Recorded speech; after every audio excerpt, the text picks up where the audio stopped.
오늘 우리에게 주시는 하나님의 말씀은 창세기 4장 16절에서 26절까지 말씀입니다. 16절 가인이 여호와 앞을 떠나서 에덴 동쪽 놋 땅에 거주하더니 아내와 동침하매 그가 임신하여 에녹을 낳은지라. 가인이 성을 쌓고 그의 아들의 이름으로 성을 이름하여 에녹이라 하니라. 에녹이 이랏을 낳고 이랏은 무야엘을 낳고 무야엘은 무드사엘을 낳고 무드사엘은 라벡을 낳았더라. 라멕이 두 아내를 맞이하였으니 하나의 이름은 아다요 하나의 이름은 실라였더라. 아다는 야발을 낳았으니 그는 장막에 거주하며 가축을 치는 자의 조상이 되었고 그의 아우의 이름은 유발이니 그는 수금과 퉁소를 잡는 모든 자의 조상이 되었으며 실라는 두발 가인을 낳았으니 그는 구리와 새로 여러 가지 기구를 만드는 자요 두발 가인의 누이는 나아마였더라. 아멘. 어제 본문에서 가인이 아벨을 죽였습니다. 그래서 가인은 쫓겨나서 놋 땅에 거주하게 됩니다. 제 마음 같아서는 가인이 좀 불행하게 살았으면 좋겠습니다. 왜냐하면 친동생을 죽인 악한 자이기 때문이죠. 그런데 이어지는 구절을 보면 가인이 아주 잘 살고 있고 그의 자손들은 번창하고 있습니다. 가인이 아들을 낳고 에녹이라는 성까지 쌓았습니다. 성을 쌓을 정도면 크게 번창한 겁니다. 가인의 한 후손은 가축을 치는 자의 조상이 되었다고 합니다. 당시에 처음으로 목축을 했으니 요즘 시대로 말하면 굉장한 부를 소유하게 되었다는 겁니다. 또한 한 후손은 수금과 퉁소 잡는 자의 조상이 되었습니다. 당시에 악기를 다루었다는 것은 사는 것이 넉넉하다는 거죠. 또 한 후손은 구리와 새로 여러 가지 도구를 만드는 장인이 되었습니다. 당시에 구리와 쇠를 다루었다면 최고의 장인 중에 장인인 거죠. 지금으로 말하면 성공한 기업 총수 정도 된 겁니다.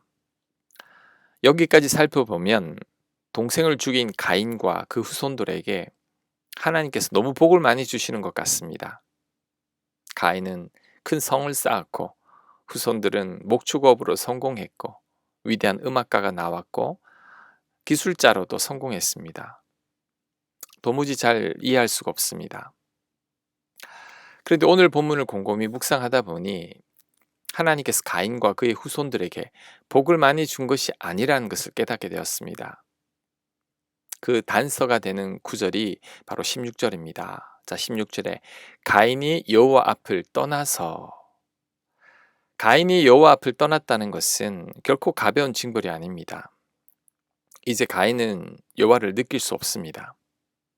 창세기 3장과 4장 전반부만 해도 가인은 하나님과 대화를 나눌 정도였습니다. 하지만 이제 가인은 하나님의 음성을 들을 수 없고 가인 또한 이것을 두려워했습니다. 그래서 가인은 쫓겨나기 전에 이런 말을 했습니다. 창세기 4장 14절입니다. 주께서 오늘 이 지면에서 나를 쫓아내시온즉 내가 주의 낯을 배웁지 못하리니. 가인은 하나님의 낯을 배웁지 못하는 것을 두려워하고 있습니다.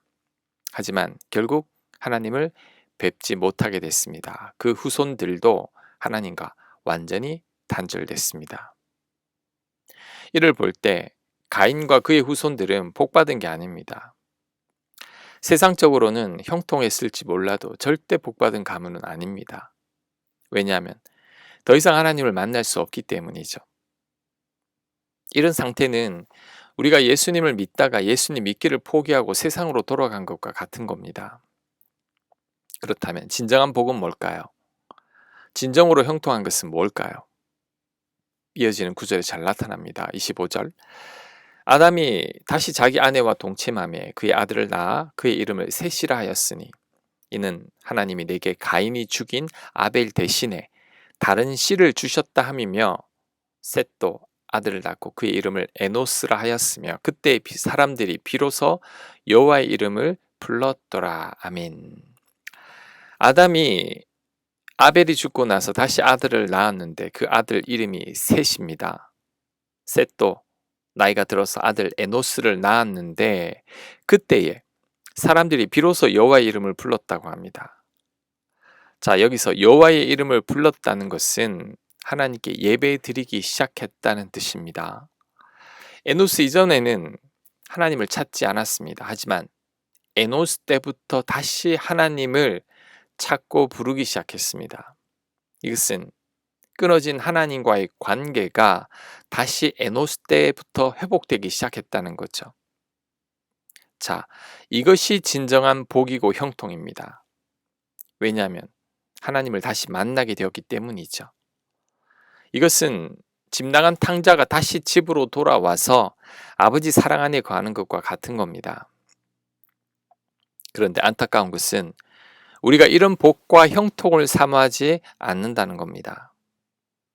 우리는 에노스를 부러워하기보다 가인과 가인의 후손들을 더 부러워합니다. 우리는 큰 성을 쌓고 목축업으로 성공하고 유명한 음악가가 되고 장인으로 부를 쌓기를 원합니다. 세상에서 성공해서 세상 사람들이 흠모하는 사람이 되기를 원하는 것입니다. 내 자녀들도 세상적으로 크게 성공하기를 원합니다. 내 자녀가 하나님의 이름을 부르는 에노스가 되기보다 세상에서 이름을 날리는 가인의 후손들이 되기를 원합니다. 그래서 신앙보다 공부를 더 강조하죠. 좋은 대학 가고 나서 그 후에 신앙생활 열심히 하라고 말합니다. 하지만 이미 내 자녀들은 그동안 가인의 후손이 되어야 한다고 배워왔기 때문에 더 이상 에노스가 되지 않으려고 합니다. 마음은 이미 하나님 곁을 떠나버렸기 때문이죠.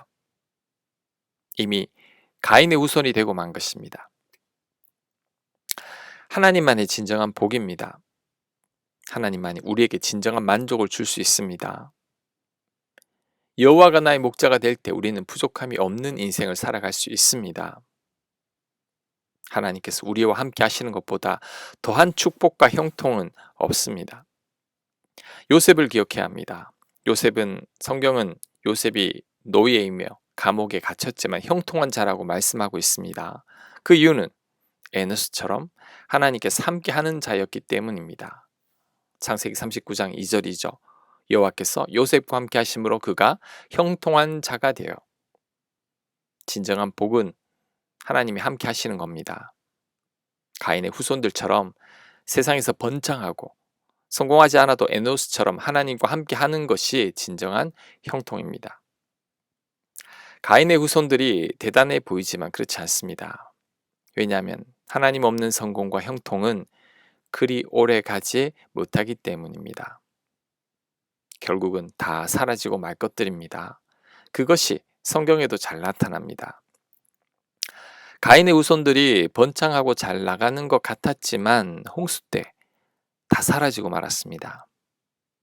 반면에 하나님을 찾았던 에노스의 후손인 노아는 홍수를 이겨내고 지금까지 번창하고 있습니다. 노아의 후손인 아브라함은 믿음의 조상이 되었죠. 그러니 우리들은 세상의 형통을 부러워하지 말아야 합니다. 가인과 그 후손들의 번영을 부러워하지 말아야 합니다. 왜냐하면 결국은 다 사라지고 말 것들이기 때문이죠.